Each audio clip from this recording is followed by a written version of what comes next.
Hello everyone, welcome to creator academy. और आज हम स्टार्ट करेंगे कोऑर्डिनेशन कंपाउंड का एक इम्पोर्टेंट टॉपिक, वार्नर्स थ्योरी। ठीक, चलिए स्टार्ट करते हैं वार्नर थ्योरी।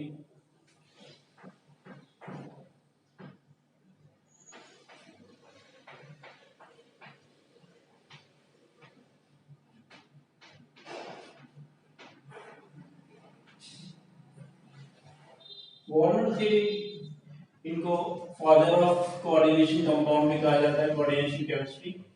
पूरा नाम अल्फ्रेड वार्नर,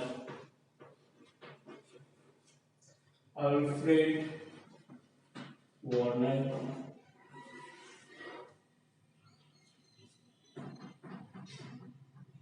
फादर ऑफ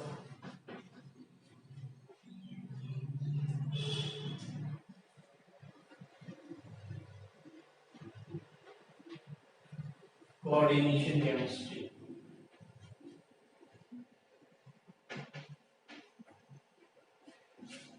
ठीक है, father of coordination chemistry, Warner theory, Warner का सिद्धांत।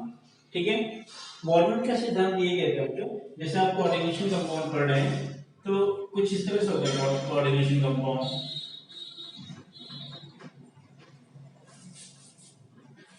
यह देखेंगे CuCl2 into 4NH3। ठीक, ये मॉलिक्यूल बच्चों, मॉलिक्यूल से कंपाउंड जब फॉर्म होगा तो ऐसा बनेगा।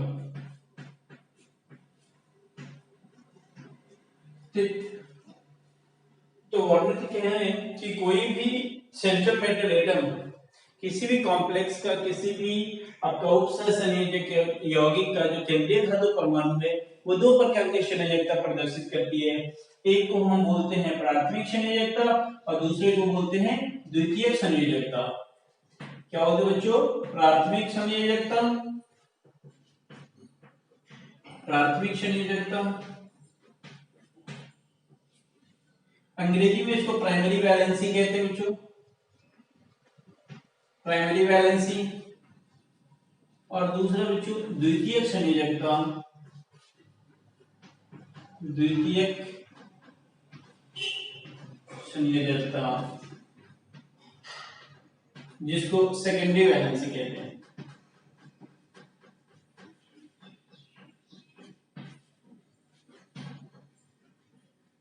ठीक है बच्चों, तो क्या क्या हुआ मित्रों? Primary valency and secondary valency, primary valency and secondary valency. तो कोई भी सेंट्रल मेटल एटम, कोई भी केंद्रीय धातु परमाणु दो प्रकार की संयोजकता प्रदर्शित करेगी। एक को आप प्राथमिक संयोजकता बोलेंगे, दूसरे को द्वितीयक संयोजकता बोलेंगे। क्लियर बात? अब देखिए, जब इस मॉलिक्यूल से कॉम्प्लेक्स का फॉर्मेशन होगा तो जो द्वितीयक संयोजकता प्रदर्शित कर रहा था वो इस केंद्रीय धातु परमाणु का तो क्या कहलाएगा बच्चों? कोऑर्डिनेशन नंबर, उपसंयोजक संख्या। और जो प्राइमरी संयोजकता प्रदर्शित कर रहा था वो क्या है आपका? एनायन। ठीक है, रिनायन, जो इसके ऑक्सीडेशन नंबर को सैटिस्फाई करेगा, बिकॉज़ ये तो क्या है? न्यूट्रल लिगेंड है। ठीक, तो यहाँ पे क्या हो गया? ये जीरो। तो अगर ऑक्सीडेशन स्टेट आप निकाल लेंगे तो 2 into -1 is equal to 0। अब देखिए यहाँ पे क्या होगा? x minus 2 is equal to 0, x is equal to +2। तो यहाँ पे कॉपर का ऑक्सीडेशन स्टेट क्या है? +2। वो किसके कारण आया बच्चों? प्राइमरी संयोजकता के कारण आया। ठीक, तो वार्नर का ये कहना था कि किसी भी उपसंयोजक यौगिक में जो केंद्रीय धातु परमाणु होते हैं वो दो प्रकार की संयोजकता प्रदर्शित करते हैं। एक को प्राथमिक संयोजकता कहते हैं और दूसरे को द्वितीयक संयोजकता कहते हैं। ठीक है, इससे फायदा क्या, लॉस क्या, वो देखते हैं। देखिए, प्राथमिक संयोजकता तो क्या करता है बच्चों? केंद्रीय धातु परमाणु के ऑक्सीकरण संख्या को सैटिस्फाइड करता है। और सेकेंडरी संयोजकता जो है वो कोऑर्डिनेशन नंबर को सैटिस्फाइड करता है।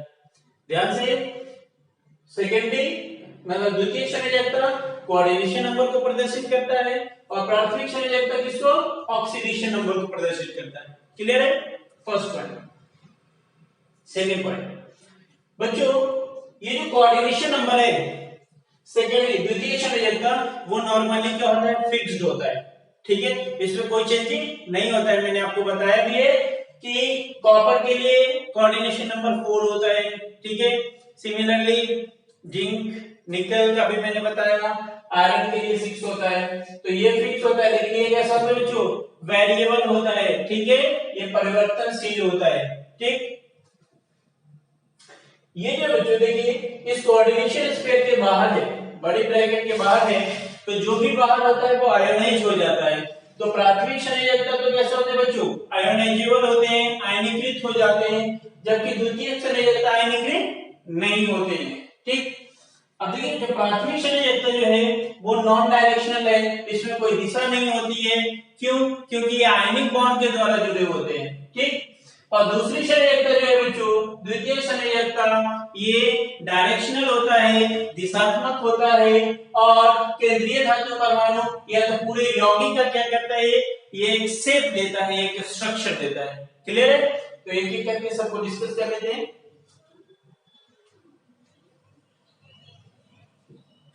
ये जनरली हिंदी मीडियम का क्लास है, ठीक है, तो हम इसको तो लिखेंगे, पहले डेफिनेशन लिख लेते हैं।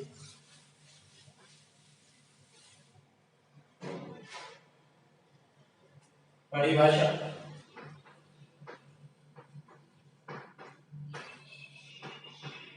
ठीक है, परिभाषा लिखेंगे।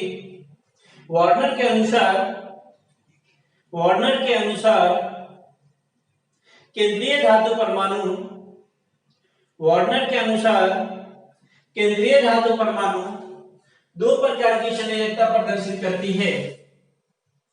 वार्नर के अनुसार केंद्रीय धातु परमाणु दो प्रकार की संयोजकता प्रदर्शित करती है।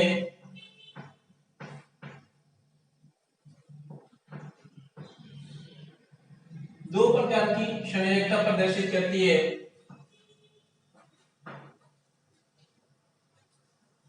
प्राथमिक संयोजकता तथा द्वितीयक संयोजकता, प्राथमिक संयोजकता तथा द्वितीयक संयोजकता,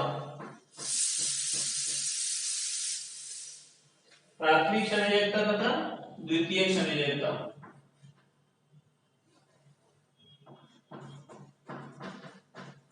ठीक है, तो कोई भी कॉम्प्लेक्स दो प्रकार की संयोजकता प्रदर्शित करेगी, एक तो प्राथमिक और दूसरा द्वितीयक, ठीक है बच्चों। कंटिन्यू करेंगे। प्राथमिक संयोजकता, प्राथमिक संयोजकता केंद्रीय धातु परमाणु के ऑक्सीकरण संख्या को प्रदर्शित करती है, जबकि द्वितीयक संयोजकता केंद्रीय धातु परमाणु के उपसहसंयोजक संख्या को प्रदर्शित करती है। फिर से वार्नर के अनुसार कोई भी, वार्नर के अनुसार केंद्रीय धातु परमाणु दो प्रकार की संयोजकता प्रदर्शित करती है, प्राथमिक संयोजकता तथा द्वितीयक संयोजकता। प्राथमिक संयोजकता केंद्रीय धातु परमाणु के ऑक्सीकरण संख्या को प्रदर्शित करती है, जबकि द्वितीयक संयोजकता केंद्रीय धातु परमाणु के उपसहसंयोजक संख्या को प्रदर्शित करती है। ठीक है, यहां देखिए ये बच्चों आपका प्राथमिक संयोजकता, प्राथमिक संयोजकता,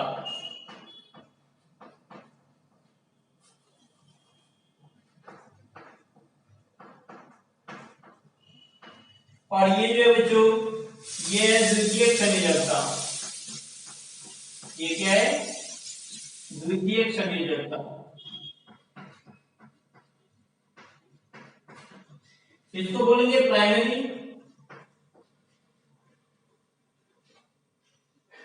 वैलेंसी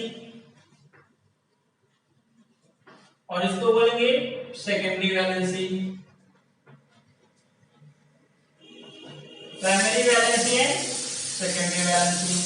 ठीक, अब देखिए बच्चों ये जो प्राइमरी वैलेंसी है, ठीक है बच्चों, वो इधर आया एनायन बन गया तो ये ऑक्सीडेशन नंबर को रिप्रेजेंट कर रहा है, और सेकेंडरी वैलेंसी किसको रिप्रेजेंट कर रहे हैं? कोऑर्डिनेशन नंबर को रिप्रेजेंट कर रहा है, बोले तो उपसहसंयोजक संख्या को रिप्रेजेंट कर रहा है। तो इसको तो हम क्या बोलेंगे बच्चों?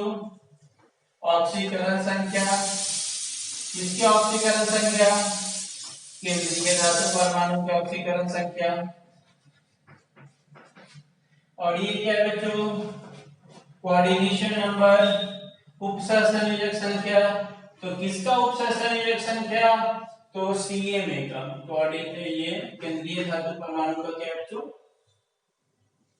ये CA का मतलब कोऑर्डिनेशन नंबर और CMA का मतलब सेंट्रल मेटल एटम, केंद्रीय धातु परमाणु, केंद्रीय धातु परमाणु। इसको नोट कर ले फटाफट।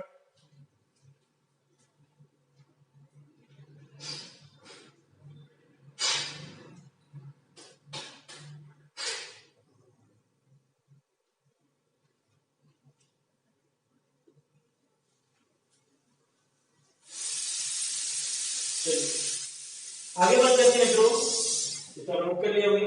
दोनों के बीच हम थोड़ा डिफरेंस देख लेते हैं एक दो।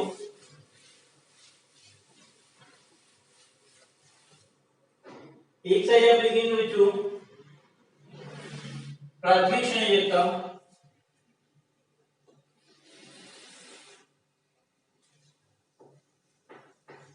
प्राथमिक संयोजकता,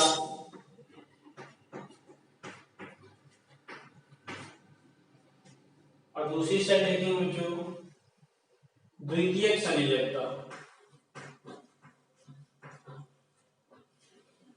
द्वितीयक संयोजकता। ठीक है, इसको प्राइमरी वैलेंसी कहेंगे, उसको सेकेंडरी वैलेंसी कहेंगे। क्लियर,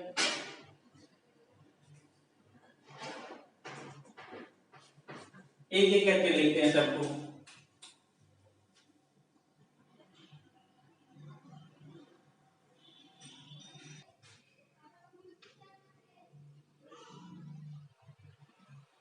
चलिए हम दोनों के बीच डिफरेंस देखते हैं बच्चों, क्या क्या डिफरेंसेस।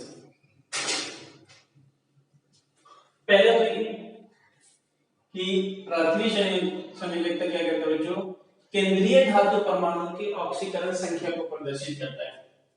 क्या कहते हैं बच्चों, केंद्रीय सेंट्रल मेटल एटम के ऑक्सीकरण संख्या, ऑक्सीकरण संख्या को प्रदर्शित करती है। ठीक है, तो और इधर ये केंद्रीय धातु परमाणु के उपसहसंयोजक संख्या को प्रदर्शित करती है। उपसहसंयोजक संख्या को प्रदर्शित करती है।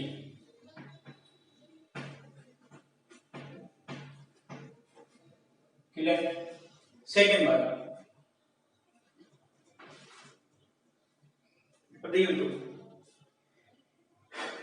संक्रमण धातु के लिए ये प्राथमिक संयोजकताएं होती है। ठीक है, वो जनरली क्या होते हैं, फिक्स्ड होते हैं, नहीं परिवर्तित होते रहते हैं। ठीक है बच्चों, यह आयनीकृत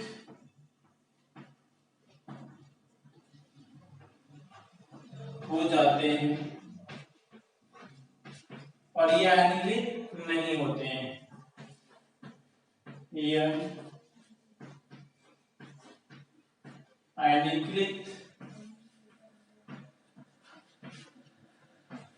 नहीं होते हैं। ठीक, बच्चों ये जो होते बच्चों अदिशात्मक होते हैं। यह अदिशात्मक, अनडायरेक्शन, ये नॉन डायरेक्शन बोलेंगे, नॉन डायरेक्शनल, ये नॉन डायरेक्शनल होते हैं।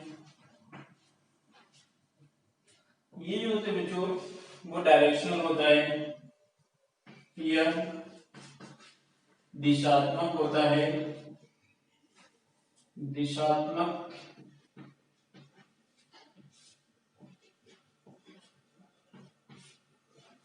होता है तथा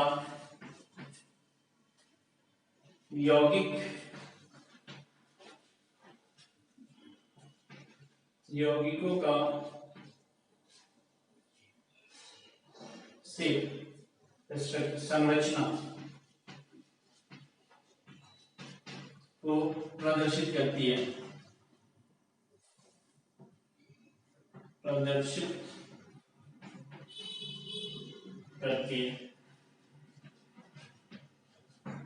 ठीक है। तो क्लास दी है,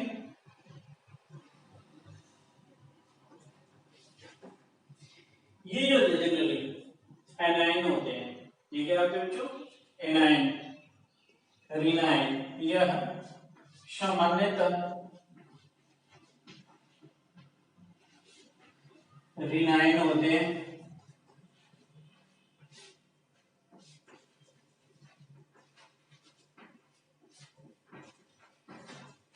और ये लिगेंड होते हैं बच्चों।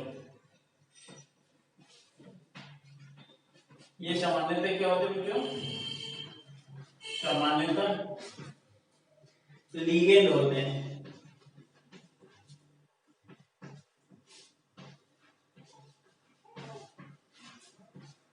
ठीक है, लिगेंड एनायन भी हो सकता है, रिनायन भी हो सकता है और धनायन भी हो सकता है। ठीक है बच्चों, तो ये कुछ बेसिक डिफरेंस है प्राथमिक संयोजकता और द्वितीयक संयोजकता, इसको प्लीज नोट डाउन करें।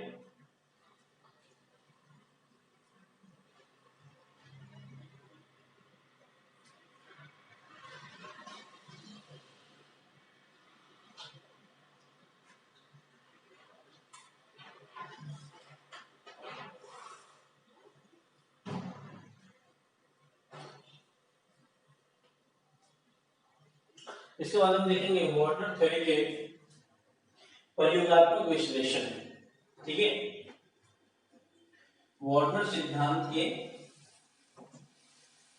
प्रयोगात्मक विश्लेषण।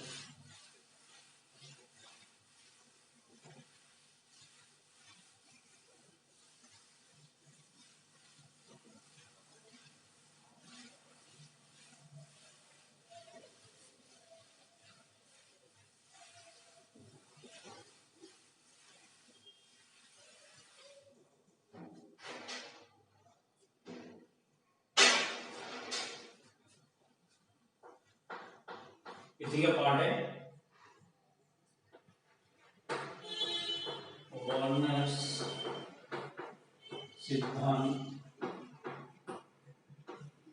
के प्रयोगात्मक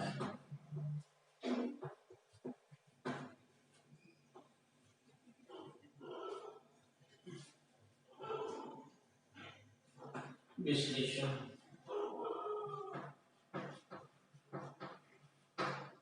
Experimental evidence of Warner theory. Experimental evidence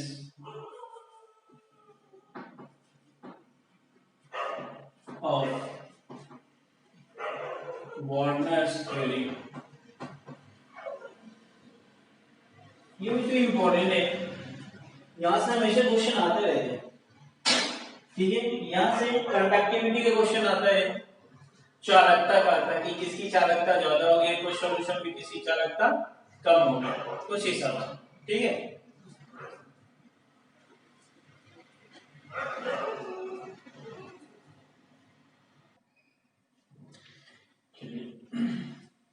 experimental evidence of Warner theory. ठीक है, इसमें तीन चीज लेंगे, एक तो अणु लेंगे मॉलिक्यूल्स, दूसरा उससे कॉम्प्लेक्स फॉर्म करेंगे और तीसरा हम वार्नर स्ट्रक्चर बनाएंगे। ठीक, तो फर्स्ट हम ले रहे हैं मॉलिक्यूल, जिसको आप अणु कहते हैं। अब इस अणु से क्या बनेगा बच्चों? कॉम्प्लेक्स बनेगा।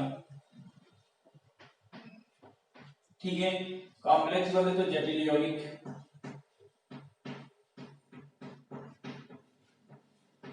और फिर ये जो जटिल यौगिक है इससे वार्नर स्ट्रक्चर बनोगे।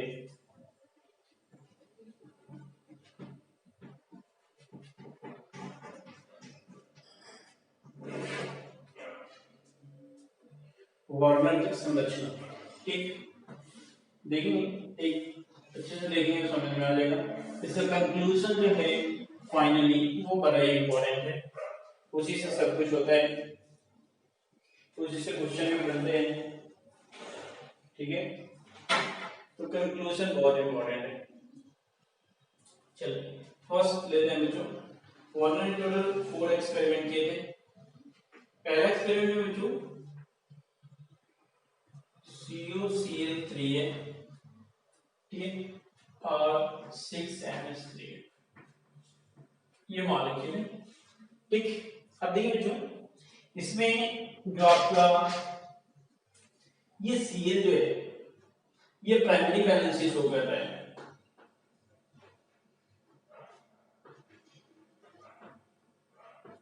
और ये जो 6NH3 है ये सेकेंडरी वैलेंस से शो कर रहा है। इससे कॉम्प्लेक्स कैसे बनेगा वो देखिए।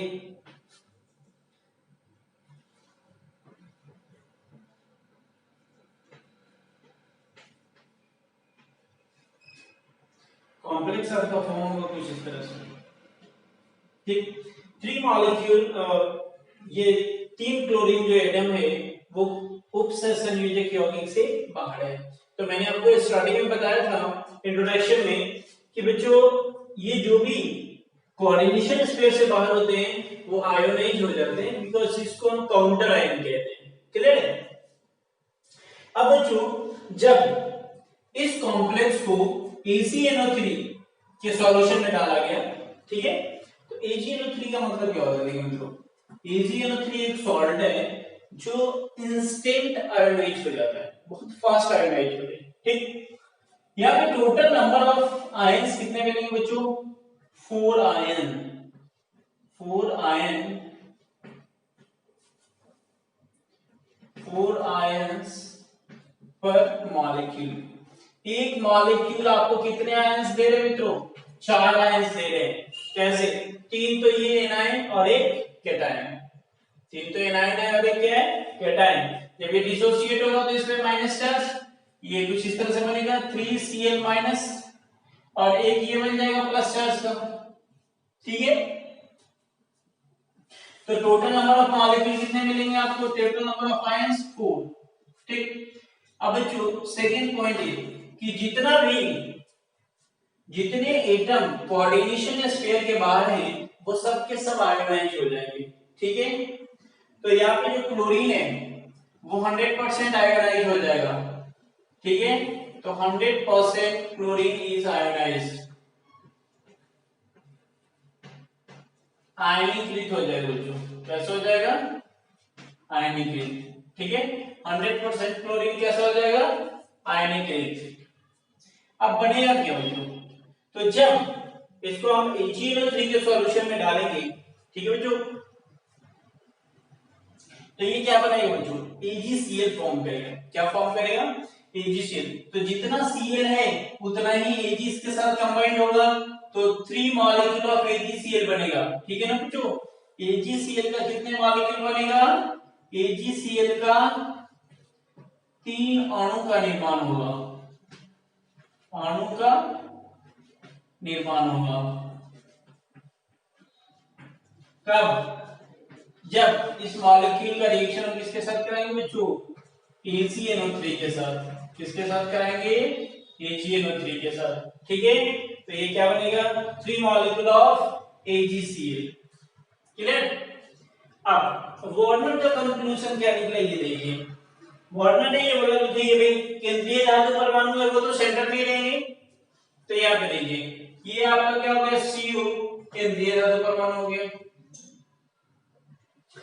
अब आपको पता है कि ये जो कोऑर्डिनेशन नंबर है, उपसहसंयोजक संख्या का मतलब क्या होता है कि लिगेंड जितने उपसहसंयोजक बंध के द्वारा केंद्रीय धातु परमाणु से जुड़ते हैं उसे उस केंद्रीय धातु परमाणु का क्या कहते हैं? उपसहसंयोजक संख्या कहते हैं।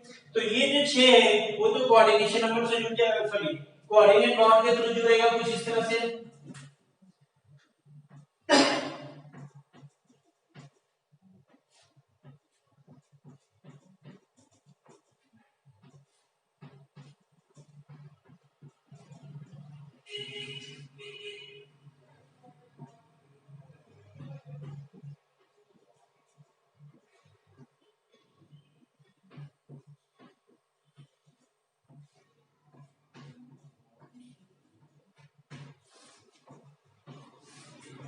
ठीक, वाटर बोला कि अब ये जो आयोनाइज हुए हैं इसका मतलब ये है कि ये वीक बॉन्ड से जुड़े हुए थे, इसलिए क्या हुआ बच्चों, आयोनाइज हो गया। ठीक है, तो इसके उसने क्या करा, डॉटेड लाइन से डिनोट किया बच्चों, Cl, इधर भी कर सकते हैं आप Cl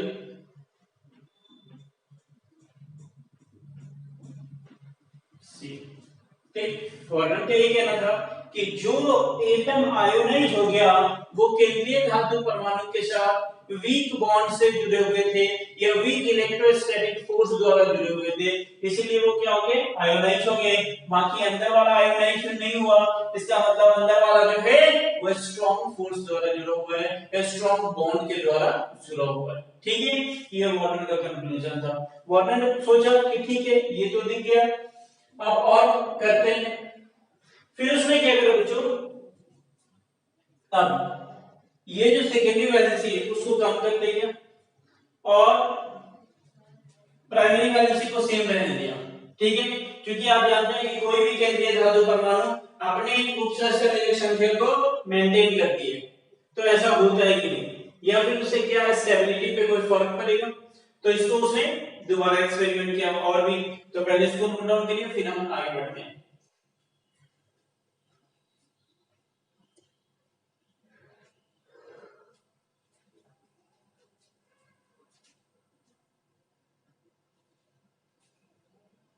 अब हम क्या करें बच्चों, ये दूसरा एक्सपेरिमेंट की बात कर रहे हैं, सेकेंड एक्सपेरिमेंट, इसको फटाफट आप नोट डाउन कर लीजिए। सेकेंड में क्या है, चलिए हो गया, इधर आइए। सेकेंड में सेकेंडरी वैलेंसी 5 लिया, इधर 5 लिया। ठीक है बच्चों, तो एक क्लोरीन जो है बच्चों अंदर आ गया, क्योंकि 5 और 1 6 केंद्रीय धातु परमाणु हमेशा अपने कोऑर्डिनेशन नंबर उसका फिक्स रहता है। ठीक, तो यहाँ पे कितने आयंस मिले पर मॉलिक्यूल, 3 आयन मिले। कितना परसेंट क्लोरीन आयोनाइज हुआ, तो 66.7%। कितना मॉलिक्यूल ऑफ HCl बना, तो बच्चों 2 मॉलिक्यूल ऑफ HCl बनेगा। ठीक, अब इधर आइए।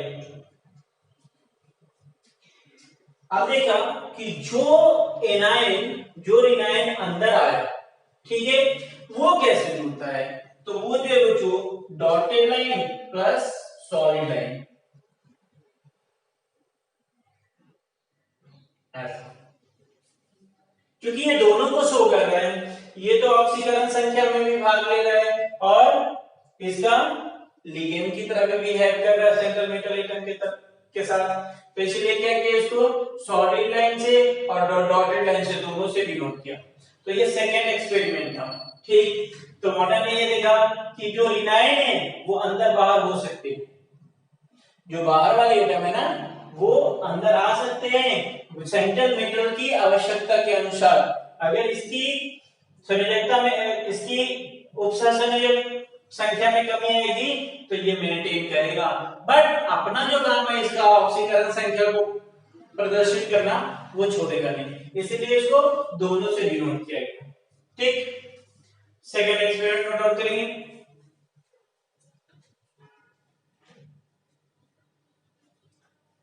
थर्ड जो मित्रों, थर्ड एक्सपेरिमेंट बार बार लिखूंगा, इससे बढ़िया इसलिए मैं बताते चल रहा हूं, आप नोट करते चलेंगे। थर्ड एक्सपेरिमेंट में क्या किया,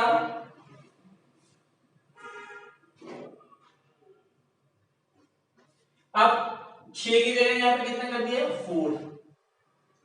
4 किया तो ये 4 हो गया, तो 2 क्लोरीन बच्चों अंदर आ गया।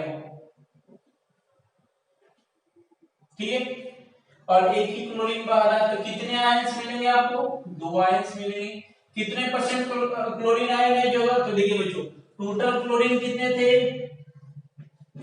टोटल 3 थे, 3 में 3 आयोनाइज हो गए तो 100%, 3 में 2 आयोनाइज हुआ तो 66.7%, और 3 में अगर 1 आयोनाइज हुआ तो 33.3%।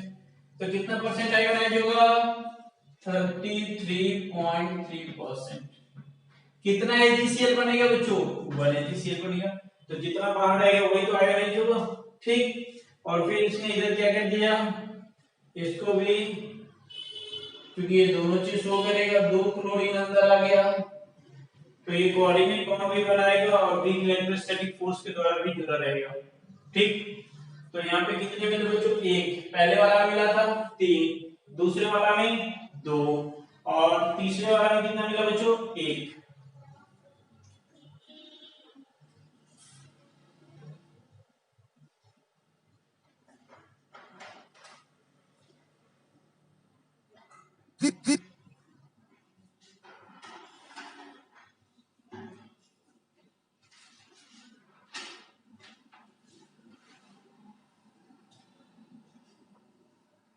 अब लास्ट केस देखते हैं।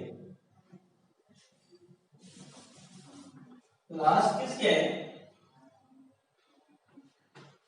4th एक्सपेरिमेंट में अब उसने क्या किया, ये जो सेकेंडरी वैलेंसी है उसको 3 कर दिया, तो जितने क्लोरीन बाहर थे वो सब के सब अंदर आ गए।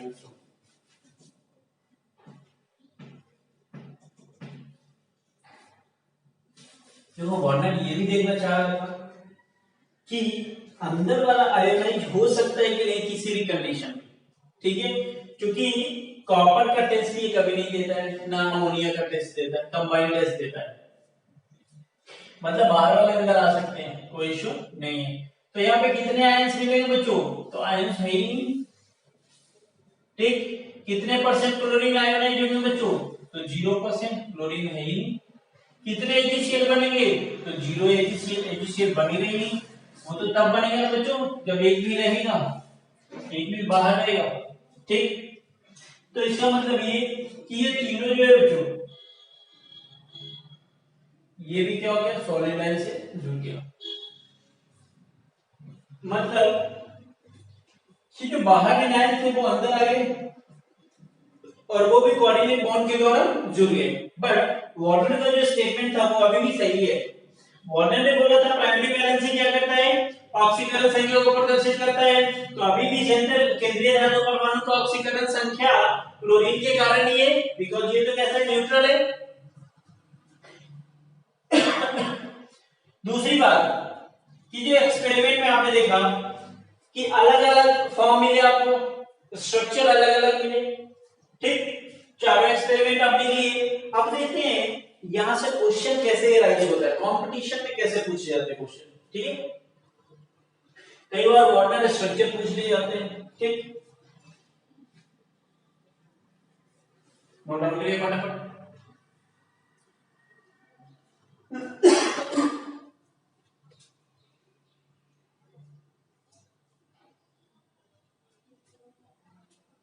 अब देखो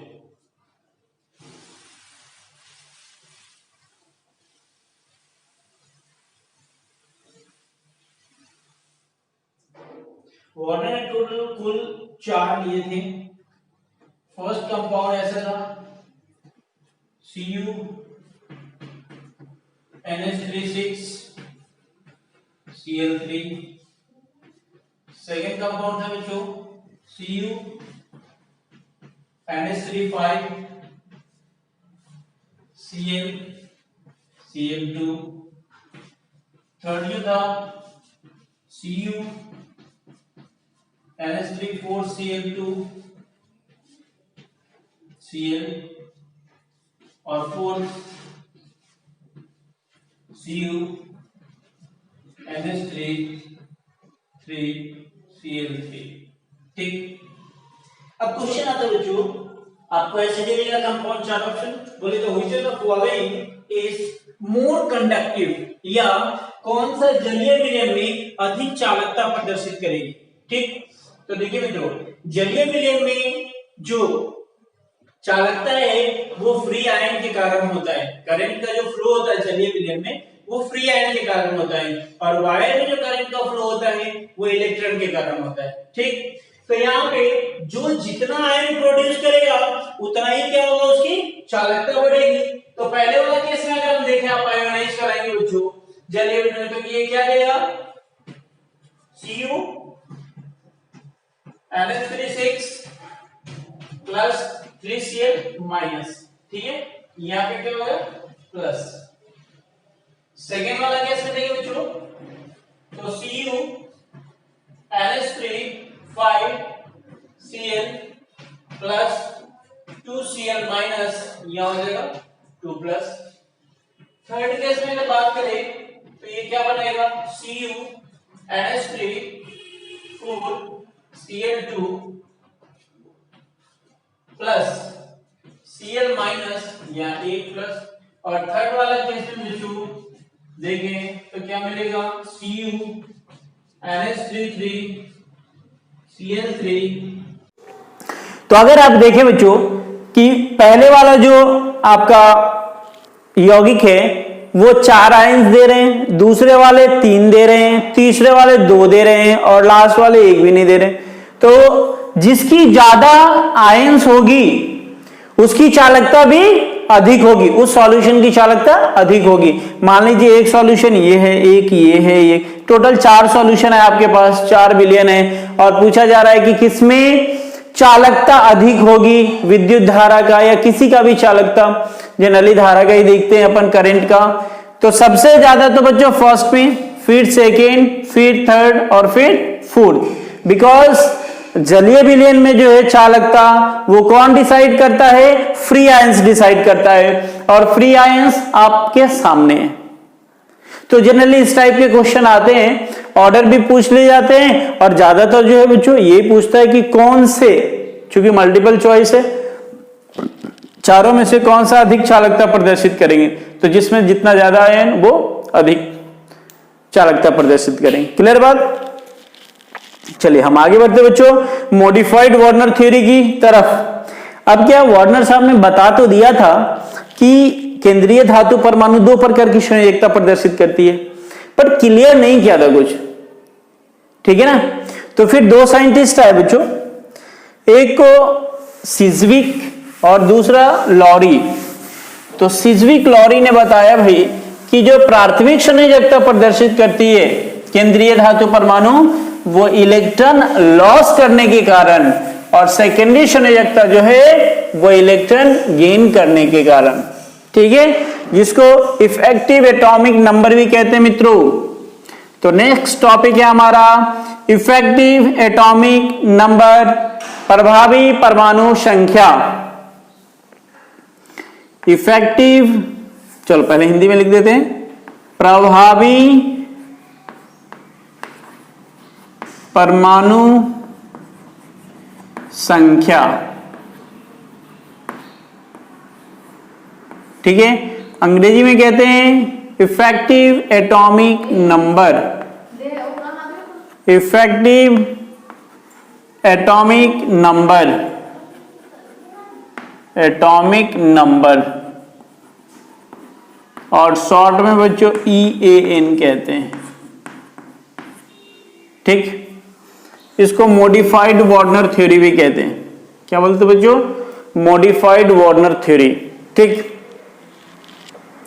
तो 2 साइंटिस्ट है बच्चों, एक तो क्या सिज्विक और दूसरा लॉरी। तो सिज्विक, ये बच्चों सिज्विक एंड लॉरी, ठीक। तो डेफिनेशन आप लिख लीजिए, फटाफट में लिखा रहा हूं। सिज्विक तथा लॉरी के अनुसार, सिज्विक तथा लॉरी के अनुसार केंद्रीय धातु परमाणु प्राथमिक संयोजकता इलेक्ट्रॉन लॉस करने के कारण प्रदर्शित करती है।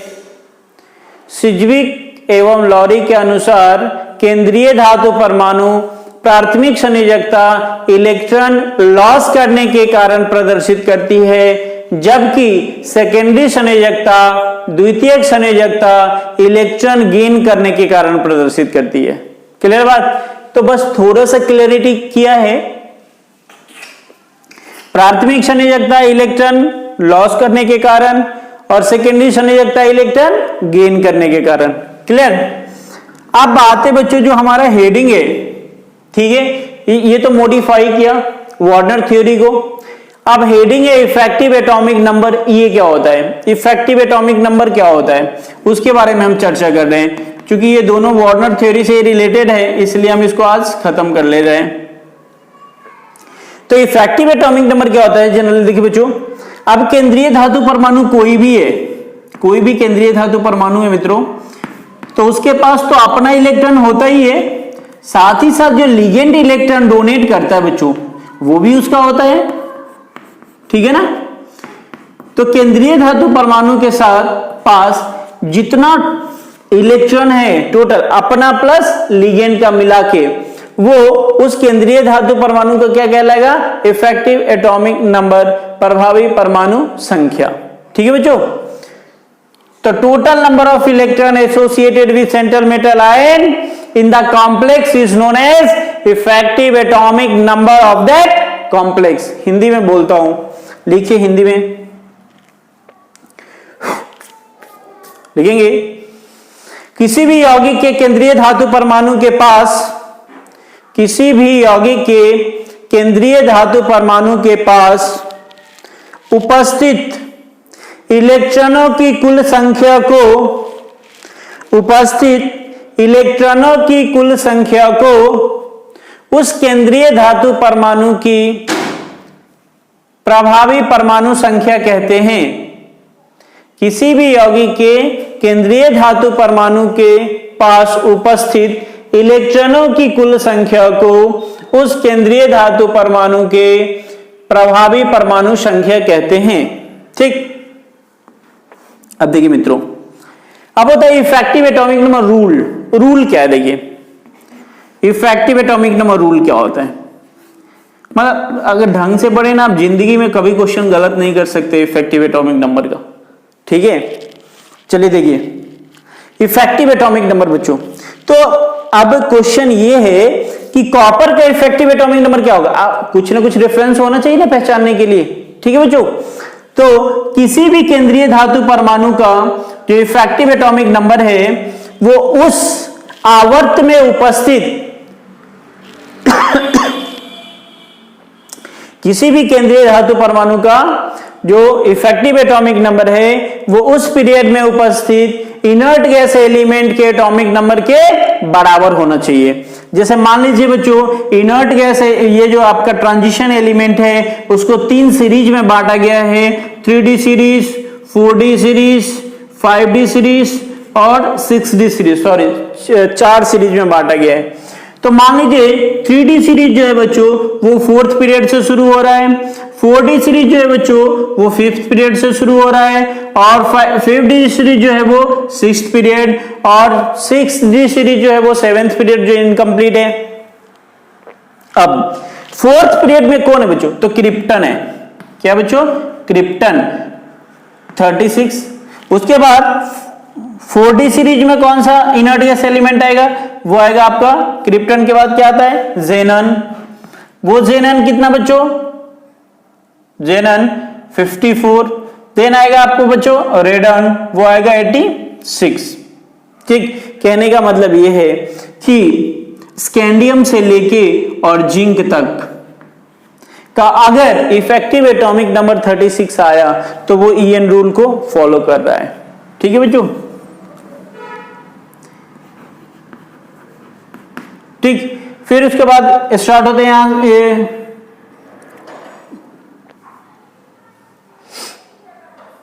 एट्रियम से शुरू होता है बच्चों, एट्रियम से कहां तक जाता है आपका कैडमियम तक, ठीक, 48 तक जाता है। देन फिर यहां से आपका शुरू होता है किससे, हाफनियम से, और कहां तक जाता है Hg तक, ठीक है बच्चों, 80 तक जाता है। तो यहां से 10 एलिमेंट, तो 10 का अगर इफेक्टिव एटॉमिक नंबर 36 आया तो ये ईएन रूल को फॉलो कर रहा है, अगर 36 से ऊपर नीचे आया तो ईएन रूल को फॉलो नहीं कर रहा है। जरूरी नहीं कि हर कॉम्प्लेक्स ईएन रूल को फॉलो करे, ठीक। लेकिन अगर क्वेश्चन कभी आता है आपका कि ईएन रूल को कौन सा फॉलो कर रहा है, तो आप देखेंगे कि जिस पीरियड का एलिमेंट है वो उस पीरियड के आपका इनर्ट गैस एलिमेंट के एटॉमिक नंबर के बराबर होना चाहिए। ठीक है, तो चलिए इसको नोट डाउन कर लीजिए। लिखिए केंद्रीय धातु परमाणु का प्रभावी परमाणु संख्या, केंद्रीय धातु परमाणु का प्रभावी परमाणु संख्या उस आवर्त में उपस्थित, केंद्रीय धातु परमाणु का प्रभावी परमाणु संख्या इफेक्टिव एटॉमिक नंबर उस आवर्त में उपस्थित इनर्ट गैस एलिमेंट के परमाणु संख्या के बराबर होता है। केंद्रीय धातु परमाणु का प्रभावी परमाणु संख्या इफेक्टिव एटॉमिक नंबर उस आवर्त में उपस्थित इनर्ट गैस एलिमेंट के तत्व के परमाणु संख्या के बराबर होता है। इसे ईएन रूल कहते हैं, इसे इफेक्टिव एटॉमिक नंबर रूल कहते हैं, इसे ईएन रूल कहते हैं, इसे इफेक्टिव एटॉमिक नंबर रूल कहते हैं। तो इसको आप नोट डाउन कर लीजिए। अब फिर हम बताते हैं आपको इफेक्टिव एटॉमिक नंबर कैसे निकालेंगे हम। तो देखिए मित्रों, इफेक्टिव एटॉमिक नंबर हम निकालेंगे कैसे, उसका फॉर्मूला होता है, और आज सीख लो, जिंदगी में कभी नहीं भूलोगे, बस आपको एटॉमिक नंबर याद रहना चाहिए। मिटाता हूं इसको।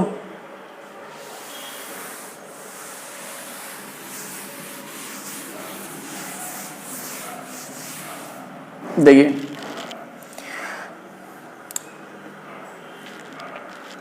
इफेक्टिव एटॉमिक नंबर बराबर होता है बच्चों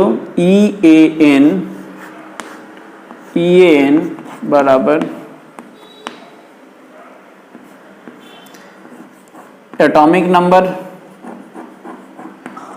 नंबर बोले तो परमाणु संख्या माइनस किसका एटॉमिक नंबर होगा बच्चों, केंद्रीय धातु परमाणु का, माइनस ऑक्सीकरण संख्या, ऑक्सीडेशन स्टेट किसका बच्चों, केंद्रीय धातु परमाणु का,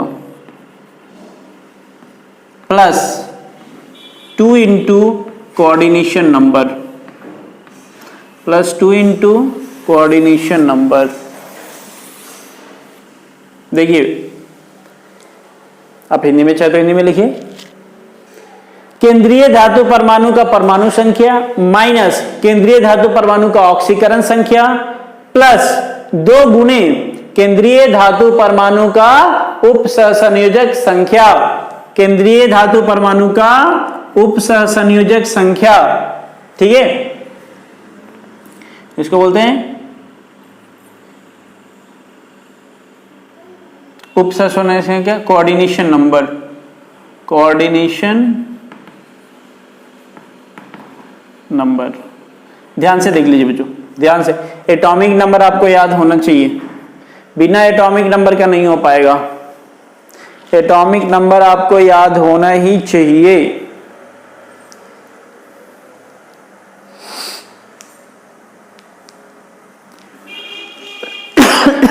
चलिए क्वेश्चन देखते हैं। क्वेश्चन है बच्चों COCN6 -3, COCN6 में आपको इस कोबाल्ट का क्या बताना है, इफेक्टिव एटॉमिक नंबर। ठीक है, यहां पे हम अप्लाई कर देंगे बच्चों, फॉर्मूला लगा देंगे, effective atomic number is equal to atomic number of cobalt कितना होता है बच्चों, तो आयरन 26 कोबाल्ट 27। ठीक है, 27 माइनस ऑक्सीडेशन स्टेट निकालिए, तो ये क्या हो जाए बच्चा, x 6 into -1 is equal to -3, तो x minus 6 is equal to -3, तो वो उधर जाएगा, तो x is equal to -3 plus 6, तो x इज इक्वल टू +3, तो यहां पे ये कितना हो जाएगा बच्चों, +3 प्लस 2 इंटू 2 गुने क्या है बच्चों, उपसहसंयोजक संख्या तो कितनी है 6, तो 2 इंटू 6, तो कितना हो जाएगा 27 -3 plus 12, 24 plus 12 is equal to कितना हो गया बच्चों 36। तो इफेक्टिव एटॉमिक नंबर कितना आया कॉपर का सॉरी कोबाल्ट का 36। तो 36 बच्चों देख लीजिए आप, क्रिप्टन का भी होता है एटॉमिक नंबर और उसी पीरियड का ये भी है, तो ये ईएन रूल को फॉलो करता है। ठीक, वैसे ही आप औरों के लिए भी निकाल सकते हैं, जैसे आयरन है CO5, इसमें निकालना है आपका आयरन का क्या इफेक्टिव एटॉमिक नंबर। तो बड़ा सिंपल है, जिसका इफेक्टिव एटॉमिक नंबर निकालना है उसका परमाणु संख्या पता होना चाहिए।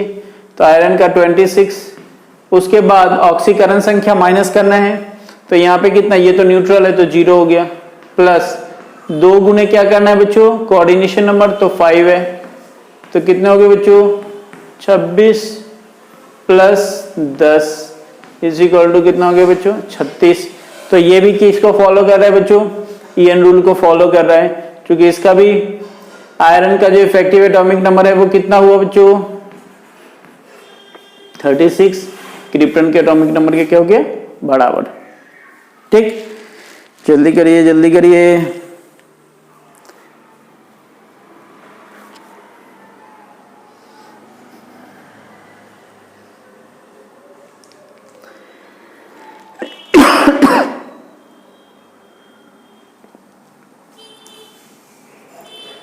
एक और क्वेश्चन लेते बच्चों, K2Cl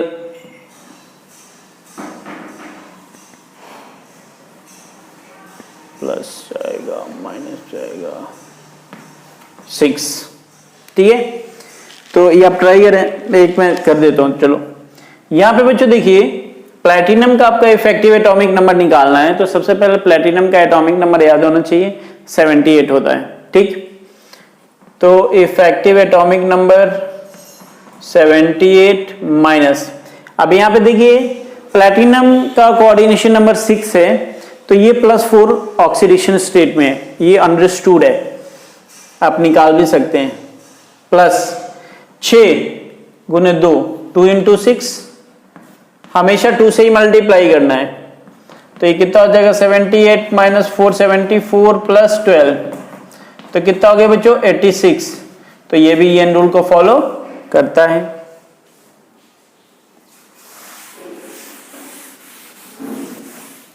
चलो last question effective atomic number का।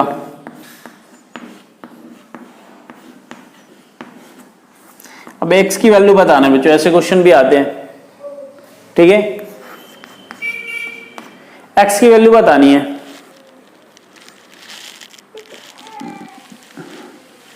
तो देखो ये तो पक्की बात है कि ये 3D सीरीज का है, 4th पीरियड का एलिमेंट है, तो इसका इफेक्टिव एटॉमिक नंबर तो जनरली कितना होना चाहिए 36। ठीक, तो इस हिसाब से आप कर सकते हैं इसीलिए, x की वैल्यू अपने को नहीं पता है, तो यहां पे कितना ले लें 36।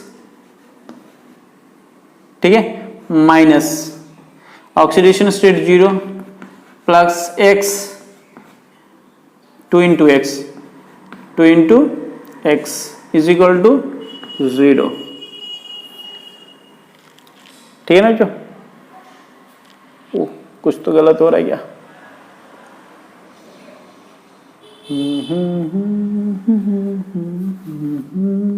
इधर 36 निकल, इधर कितना होता है बच्चों 28। ठीक है, ये पता है अपने को। ठीक है, नहीं भी पता तो अंडरस्टूड है, ले लेना है अपने को कि जिस पीरियड का है ना उस पीरियड का एटॉमिक नंबर ले लो, ये इफेक्टिव एटॉमिक नंबर। अब क्या होगा 28 plus 2x is equal to 36, तो 2x is equal to 36 minus 28 कितना आ जाएगा बच्चों 8, तो x इज इक्वल टू कितना हो गया 8/2 इज इक्वल टू 4। तो x की वैल्यू कितना होगी बच्चों 4, मतलब कोऑर्डिनेशन नंबर कितना हो गया 4। अब क्रॉस चेक कर लो, 4 करके कर लो 36 आ जाएगा। ठीक है, तो आज हम इतना ही बात करेंगे बच्चों। ठीक है, आई होप कि आप सब घर में अच्छे होंगे, घर में रहिए, पढ़ाई करिए, लॉकडाउन चल रहा है ना, लॉकडाउन को फॉलो करिए, मास्क लगाइए, और सावधानियां बरतिए, ठीक है। Thank you very much. और इस वीडियो को लाइक भी करें, सब्सक्राइब करें, दोस्तों में शेयर भी करें, ठीक है, ताकि हम आपके लिए और भी वीडियो बनाएं, ठीक। Thank you very much.